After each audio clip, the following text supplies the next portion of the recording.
श्रोते हो, नमस्कार. आजच्या आपल्या कार्यक्रमात मधुमेह तज्ज्ञ डॉक्टर शैलजा काळे आल्या आहेत. डॉक्टर आकाशवाणीच्या स्टुडिओमध्ये आपलं स्वागत आहे. थँक्यू. मधुमेहाच्या बद्दल आपण श्रोत्यांशी महिन्यातनं एकदा बोलतोच आहोत. आजचा विषय मधुमेह आणि हृदयविकार असा आहे आणि त्याच्याबद्दलच आपण श्रोत्यांशी बोलूया. मधुमेह आणि हृदयविकार हे दोन्ही कॉम्बिनेशन फार भीतीदायक वाटतं की त्याच्यामुळे चटकन डोळ्यासमोर दिसतो तो मृत्यू, किंवा आपण बघतो हल्ली मधुमेही रुग्णांचं प्रमाण वाढलं आहे किंवा हृदयविकारही मोठ्या प्रमाणात आपल्याला लोकांमध्ये दिसून येतो. तर याच्याबद्दल आपण काय सांगाल? एक शब्द तुम्ही योग्य वापरलात, म्हणजे पटकन दिसतं समोर तो म्हणजे मृत्यू, आणि म्हणूनच याला सगळे जास्त घाबरतात, पेशंट्स आणि डॉक्टर्स सेम. आणि त्यामुळे मधुमेही व्यक्तींमध्ये हे एक असं कॉम्प्लिकेशन आहे हृदयविकाराचं की त्याच्यासाठी घाबरणं हे नक्कीच जास्त योग्य. हे नक्कीच वाढत चाललंय, जसं मधुमेहाचं प्रमाण खूप वाढत चाललंय भारतामध्ये जास्त करून, त्याचबरोबर हृदयविकाराचं वाढतंय. एक मला आवर्जून सांगावंसं वाटेल की मधुमेह आणि हृदयविकाराचं जे नातं आहे हे भारतीय व्यक्तींमध्ये थोड्या वेगळ्या प्रमाणात दिसतं. थोडं ती वाईट बातमी आहे आपल्यासाठी. इतर देशांमध्ये साधारण 55-60च्या पुढे आणि इतक्या जास्त प्रमाणात हृदयविकार नाही, मधुमेह असला तरी त्या सगळ्या व्यक्तींना, उदाहरणार्थ अमेरिकन्समध्ये किंवा युरोपियन्समध्ये. पण भारतीय व्यक्तींमध्ये मधुमेह एक तर लवकर येतो, म्हणजे 35-40, आणि हृदयविकाराचं प्रमाण पण या व्यक्तींमध्ये खूप जास्त आहे कम्पेअर्ड टू बाकीचे कंट्रीज. आणि त्यामुळे आपल्याकडे जर मधुमेह असेल तर हृदयविकार होऊन दगावण्याची शक्यता किंवा हृदयविकारावरती जास्त सिरियस कॉम्प्लिकेशन व्हायची शक्यता ही व्यक्ती जर भारतीय वंशाची मधुमेही असेल तर हे जास्त आहे. आणि त्यामुळे जर आपल्याला याच्यातलं काही कमी करायचं असेल तर याच्याबद्दल माहिती घेऊन सजग होणं हे जास्त महत्त्वाचं आहे. पण भारतामध्ये हे तुम्ही जे म्हणालात की हे जास्त धोकादायक आहे किंवा हे प्रमाण जास्त आढळतं, त्याचं एखाद दुसरं कारण आपल्याला सांगता येईल? जसं मधुमेह आपल्याकडे खूप जास्त आहे, हे याचं कारण आपल्याला 2 सांगतो आपण, की आपले जीन्स ॲबनॉर्मल आहेत, म्हणजे गुणसूत्र, म्हणजे थोडाफार हा अनुवंशिक आहे. आणि आम्ही असं म्हणतो की गेल्या 4-5 पिढ्यांमध्ये जे आपल्या जीवनशैलीत बदल झालेत, म्हणजे मी गेल्या 8 दिवसात माझा जॉब चेंज केला, याला आम्ही जीवनशैलीतले बदल म्हणत नाही, तर गेल्या 4 पिढ्यांचे जीवनशैलीतले बदल झालेत, त्यामुळे आपल्याकडे हे प्रमाण खूप जास्त आहे. तसंच थोडंसं हृदयविकाराचं पण कारण आहे, कारण मधुमेह हा एक रक्तवाहिन्यांचा आजार आहे आणि याच्यामध्ये या रक्तवाहिन्या खराब होऊन त्याच्यात चोकिंग होतं, मग ते डोळ्यात असेल, किडनीत असेल, मेंदूत असेल आणि हृदयात असेल. तर हे 2 कारणं, अनुवंशिक प्लस जीवनशैलीतले बदल, ही दोन्ही एकत्र झाल्यामुळे या पिढीला ते जास्त दिसतं. म्हणजे भविष्यात कदाचित आपली जीवनशैलीचा विचार आपण अधिक सजगपणे केला तर हे निश्चित कमी होईल. आता गंमत म्हणून उदाहरण सांगते, अमेरिकेत जे 3 पिढ्यांपूर्वी जे लोक गेलेले आणि आता जी 3री पिढी आहे त्यांच्यामध्ये हे प्रमाण कमी दिसतं भारतीयांपेक्षा. नक्की मधुमेह आणि हृदयविकाराचा संबंध आपण कसा सांगू शकतो? मी आता जसं म्हटलं की मधुमेह हा एक रक्तवाहिन्यांचा आजार आहे. मला असं वाटतं की मागच्या कार्यक्रमामध्ये मी सगळ्या आपल्या श्रोत्यांशी मधुमेह आणि ब्लड प्रेशर या विषयावर बोलले होते, कारण वर्ल्ड हायपरटेन्शन डे होता त्या दिवशी. पण तसंच ब्लड प्रेशर, हृदयविकार, रक्तवाहिन्यातलं चोकिंग, कोलेस्ट्रॉलचे वेगवेगळे प्रकार, या सगळ्यालाच मिळून आम्ही डायबिटीस म्हणतो. डायबिटीस हा एक रक्तवाहिन्यांचाच आजार आहे आणि त्याच्यामध्ये चोकिंग होतं, जसे पाईप गंजतात आणि मग रक्तपुरवठ्याला अडथळा येतो, रक्त मोकळ्या पद्धतीने वाहू शकत नाही, या फ्लोला अडथळा येऊन त्याच्यामध्ये अचानक कधीतरी गुठळी तयार होते आणि मग आपण म्हणतो की हार्ट अटॅक आला. तर ही गुठळी अचानक तयार होते. म्हणजे आपण नेहमी म्हणतो की मला आत्ता तासाभरापूर्वी ते गृहस्थ भेटले होते, एकदम मजेत होते आणि मला एकदम कळलं की त्यांना ॲडमिट केलं आहे, ते ICUत आहेत. तर तेव्हा ते काहीच म्हटले नाहीत. त्यामुळे आपल्याला असं वाटतं की हृदयविकार हा अचानक होणारा आजार आहे. तर हार्ट अटॅक अचानक येतो, ती रक्ताची गुठळी अचानक तयार होते, पण त्याच्या आधी चोकिंग हे अनेक वर्ष सुरू असतं रक्तवाहिन्यांमध्ये. समजा 50%, 60% चोकिंग असेल, हे आजकाल सगळ्या पेशंटना हे शब्द माहिती असतात म्हणून मी वापरते, तर तेव्हा काहीच होत नाही. पण गुठळी आली की पूर्ण अटॅक येतो आणि मग त्यावेळेला आपण म्हणतो की पेशंट सिरियस होऊन ॲडमिट करायला लागला.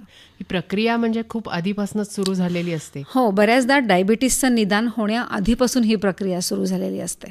कारण डायबिटीसचं पूर्ण निदान होण्याआधीच 4-5 वर्ष आपल्या ग्रंथीमध्ये बदल असतात, आपल्या इन्शुलिनच्या लेव्हल्समध्ये बदल असतात, शरीरामध्ये फॅटचं प्रमाण वेगळ्या पद्धतीने साठत असतं डायबिटीसच्या व्यक्तींमध्ये. त्यामुळे हृदयविकाराचं चोकिंग हे डायबिटीसचं निदान होण्याआधी पण असतं. त्यामुळे कितीतरी व्यक्तींना पहिल्या हार्ट अटॅकच्या वेळेस डायबिटीसचं निदान झालेलं कळतं, पण त्याच्या आधी 4-5 वर्ष शरीरात चालू प्रक्रिया झालेलं सुरू असतं. असते. तुम्ही आता म्हणालात, पण एक प्रश्न असा विचारते की मधुमेही रुग्णांमध्ये हृदयरोग होण्याचं प्रमाण जास्त असतं का? हां, म्हणजे समजा 2 मित्र असतील आणि एकाला मधुमेह आहे आणि एकाला नाही आहे, तर ज्याला मधुमेह आहे त्याच्यामध्ये हे जवळजवळ 4पट प्रमाण जास्त आहे. बरं. म्हणजे त्याला 4पट शक्यता जास्त आहे त्याच्या मित्रापेक्षा हार्ट अटॅक यायची, बरं. मधुमेह असल्यामुळे. बरं. मधुमेह असल्यामुळे आपल्या चरबीत काहीतरी वेगळे बदल होतात, रक्त गोठण्याच्या प्रक्रियेत काही वेगळे बदल होतात, रक्तातल्या पेशींमध्ये काही वेगळे बदल होतात. या सगळ्याचा संबंध साखरेशी असू शकतो आणि हे बदल झाल्यामुळे या व्यक्तींना हृदयविकार व्हायची शक्यता ही जास्त असते. पण मग मधुमेही रुग्णांमध्ये हृदयविकाराची लक्षणं काही वेगळी दिसतात का? अर्थातच तशी नेहमीची लक्षणं ही आपल्या सगळ्यांना माहिती आहेत की आपण हिंदी पिक्चरमध्ये बघत असतो. हार्ट अटॅक आला, छातीवर हात ठेवून दुखणं, हे नेहमीचंच आहे. युज्युअली छातीच्या मध्यभागी दुखतं. लोकांना वाटतं डावीकडे, पण युज्युअली मध्यभागी दुखतं. जड झाल्यासारखं होणं, धाप लागल्यासारखं होणं, आणि हे जे दुखणं आहे हे दातात जाऊ शकतं. खालचा जबडा दुखायची बऱ्याचदा पेशंट्स कंप्लेन करतात. कधी कधी खांद्यात दुखतं सांगतात, कधी कधी पाठीत दुखतं सांगतात. दरवेळेला अगदी काही क्लासिक छातीत दुखेल असं नसतं. हे वेगवेगळ्या ठिकाणी दात कधी कधी अचानक सिव्हिअर दुखतो. असं अनयुज्युअल अटिपिकल चेस्ट पेन हे डायबिटीसच्या व्यक्तींमध्ये जास्त प्रमाणात दिसतं. आणि बऱ्याच वेळेला दुखतच नाही, पेशंटला नुसतीच धाप लागते. म्हणजे पेशंटला धाप लागून ते येतात, त्यांना दुखत नसतं, पण तो हार्ट अटॅकची लक्षणं असतात. आणि कधी कधी नुसताच एक्स्ट्रीम थकवा, तो एक वेगळ्या प्रकारचा असतो, पण हे पण अंजायनाचंच लक्षण असतं.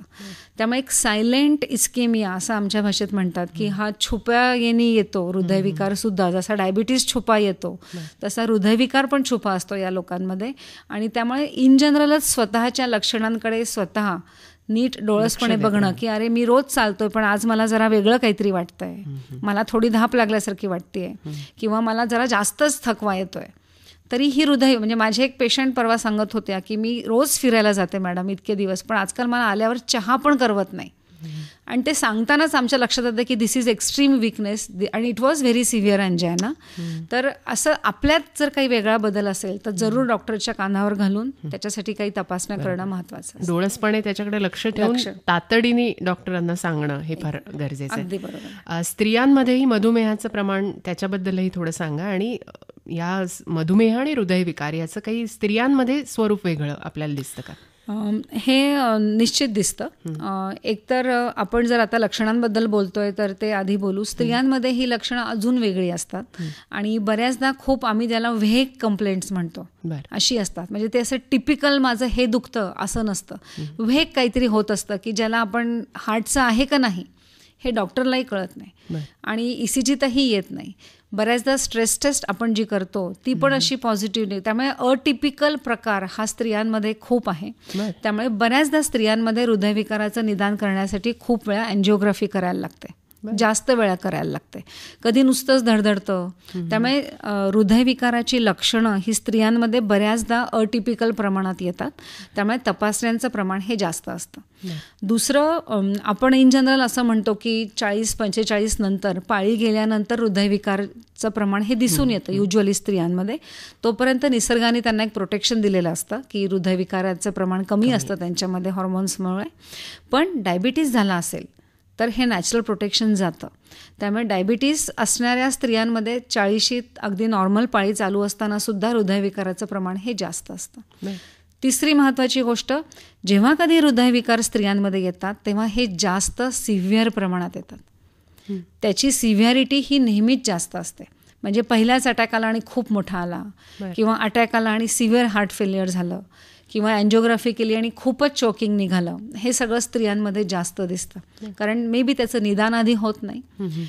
आणि चौथं जे मला नेहमी वाटतं, 25 वर्ष मी प्रॅक्टिस करते, रोज मैत्रिणीसारख्याच अनेक पेशंट्स असतात, स्त्रियांचं इन जनरल स्वतःकडे एक दुर्लक्ष करणं हे पण एक त्याच्यातला भाग असतो की माझं राहू दे आधी, हे बघा. आणि काही वेळेला कुटुंबाचं पण दुर्लक्ष स्त्रियांकडे होत असतं की हिची रोजचीच कंप्लेंट आहे. एक्झॅक्टली, कारण इतक्या व्हेग कंप्लेंट्स असतात की घरातल्या लोकांनाही कळत नाही की हे नक्की आहे का. सो थोडंसं सगळ्याच बाबतीत जसं स्त्रियांना स्वतःकडे बघणं हे जास्त महत्त्वाचं आहे, तसंच हृदयविकारासाठी डायबिटीस असणाऱ्या सगळ्या माझ्या मैत्रिणींनी स्वतःच्या हृदयाकडे जास्त व्यवस्थित बघावं. तपासण्या आपल्या करून घ्याव्यात. कुणी आपल्याला घेऊन जाईल करून करून घेईल ही अपेक्षा ठेवू नये. आणि मला वाटतं डॉक्टरांकडे जाऊन ते सगळं समजावून घेणं हे पण फार महत्वाचं आहे. लक्षणं आपण ह्याची काय सांगू? आपण आत्ता बोललो तेच, म्हणजे छातीत दुखणं, धाप लागणं, हीच सगळी या हृदयविकाराची लक्षणं आहेत. थकवा येणं, आणि त्यामुळे त्याच्या तपासण्या मात्र करायला लागतात. डायबिटीसच्या सगळ्या व्यक्तींमध्ये दरवर्षी पेशंटनी स्वतःचा ECG करणं हे महत्त्वाचं आहे. पण ECGवरती निदान होत नाही, तर त्याच्यासाठी पेशंटची स्ट्रेस टेस्ट आम्ही सांगतो, म्हणजे पट्ट्यावर पळायची तपासणी.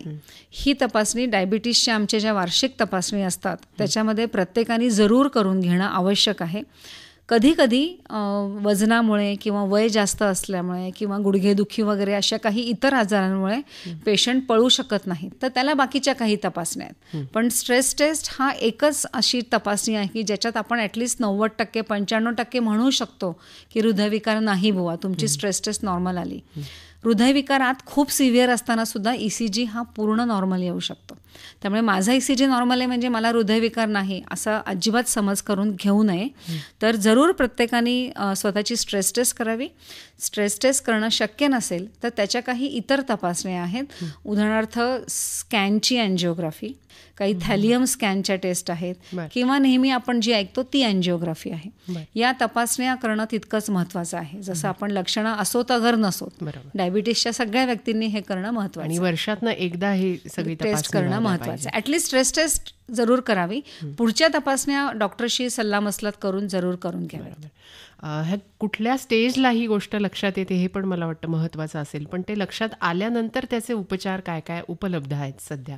आणि अजून एक स्टेजवरून मला असं सांगावं असं वाटतं माझ्या सगळ्या डायबिटीसच्या मित्रमैत्रिणींना की डायबिटीसमध्ये हृदयविकार हा पहिल्या दिवसापासून जास्त असतो किंवा त्याच्या आधीपासूनच असतो. जसं मगाशी म्हटलं, बाकीचे जे दुष्परिणाम आहेत, उदाहरणार्थ डोळा, किडनी, मेंदू, हे कसं काही वर्षांनी येतात, तसं हृदयविकाराचं नाही आहे.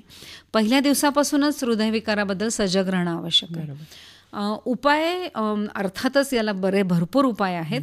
म्हणजे जरी आपण म्हटलं तरी आजकाल खूपच चांगली मेडिकल सायन्समध्ये हे आहे. पुण्यासारख्या आणि कुठल्याही शहरामध्ये महाराष्ट्रामध्ये उत्तम प्रकारच्या हॉस्पिटल्स आहेत आणि हेल्थकेअर इंडस्ट्रीमध्ये खूप इम्प्रूव्हमेंट्स होत आहेत. त्यामुळे याला पण लोक घाबरतात. अँजिओग्राफी म्हटलं की नको ते, मग ते बायपास तुम्ही सांगाल, हे सगळं रॅकेटच आहे आणि हे पैसे काढण्याचेच उद्योग आहेत, असं लोकांचे गैरसमज असतात.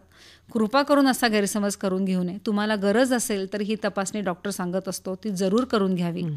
अँजिओग्राफी झाल्यानंतर तुमच्या मनात शंका असतील तर तुम्ही जरूर 2-3 ओपिनियन घेऊ शकता की अँजिओप्लास्टीची गरज आहे का बायपासची गरज आहे. पण गरज असेल तर जरूर करून घ्यावी. किंवा एकमेकांना सल्ले देत राहणं हे पण फार असतं की म्हणजे आमचे रोजचेच आहेत. सकाळी पण आज एक डायलॉग झाला, नाही मॅडम ते अँजिओ म्हटले की ते पुढे काहीतरी निघतं, तर जरूर सांगितलं की जरूर ते करून घेणं हे आवश्यक. आणि इतकं संशोधन रोज या गोष्टींमध्ये होत असतं, हे सामान्य रुग्णाला माहिती असण्याची शक्यताच नाही. त्यामुळे डॉक्टरकडनं ते जाणून घेणं फार महत्त्वाचं. दुसरं म्हणजे की ज्या पेशंटना काही त्रास होत नाहीये त्यांचं पण ते लांबणीवर टाकलं जातं. म्हणजे आज बिझी आहे, मग स्ट्रेस टेस्टची अपॉइंटमेंट करायला गेले पण तिथं गर्दी होती, मग मी रोज टेकडी चढतो, मग मला स्ट्रेस टेस्ट कशाला, पर्वती मी 2दा चढतो, मग स्ट्रेस टेस्टची गरज नाहीये, असं नाही. स्ट्रेस टेस्ट ही जरूर करून घेऊन त्याचा रिपोर्ट, ज्यांना त्रास होत नाही त्यांनी हे जास्त स्वतः बघणं आवश्यक आहे. त्रास होणारे पेशंट ॲटलिस्ट डॉक्टरचं ऐकत असतात. बरोबर. हे दोन्ही टाळण्यासाठी आपल्याला काय करता येईल? एक तर या तपासण्या करणं आवश्यक आहे आधीच, त्रास व्हायच्या आधीच. दुसरं म्हणजे सांगितलेले उपाय करणं. तिसरं म्हणजे डायबिटीसच्या व्यक्तींमध्ये हृदयविकार टाळण्यासाठी आम्ही ABC अशा 3 गोष्टींचं लक्ष द्यायला सांगतो. A म्हणजे A1C म्हणजे उत्तम शुगर कंट्रोल, HbA1c की जे साखरेची तपासणी आहे. दुसरं म्हणजे उत्तम ब्लड प्रेशर कंट्रोल की जे 130-80 पाहिजे. आणि तिसरं म्हणजे कोलेस्ट्रॉल, त्यातलं वाईट कोलेस्ट्रॉल हे 80% किंवा 70% आणि चांगलं कोलेस्ट्रॉल हे 40च्या वरती किंवा स्त्रियांमध्ये 50च्या वरती. याच्यासाठी गोळ्या असतात, ब्लड प्रेशरसाठी गोळ्या असतात आणि त्या नीट घेणं. आणि अजून डायबिटीसच्या व्यक्तींना एक अगदी महत्त्वाचा सल्ला की हृदयविकार टाळण्यासाठी ब्लड प्रेशर आणि कोलेस्ट्रॉल कंट्रोलमध्ये ठेवण्याने जास्त मदत होते. शुगर कंट्रोल तर महत्त्वाची आहेत, पण हे बाकीचे पण जास्त महत्त्वाचे उपाय आहेत. पण या सगळ्या गोष्टींशी व्यायाम किंवा आपली जीवनशैली अर्थातच म्हणजे मी आता सांगितलेल्या गोष्टी सगळ्यात जास्त महत्त्वाच्या आहेत. पण हे ABC कंट्रोलमध्ये ठेवण्यासाठी आपल्याला व्यायाम आणि जीवनशैली हे महत्त्वाचं आहेच. त्यामुळे व्यायाम आणि डाएट याच्यातले जे काही असतात ते बदल करणं अतिशय महत्त्वाचं आहे. डॉक्टर, मधुमेह हा विषय खूप मोठा आहे आणि मला वाटतं याचे बरेच पैलू अजून बाकी असतील, तर पुन्हा आपण त्याच्याबद्दल कधीतरी बोलूया. पण आज वेळेचं बंधन आहे, इथेच थांबूया. धन्यवाद. धन्यवाद.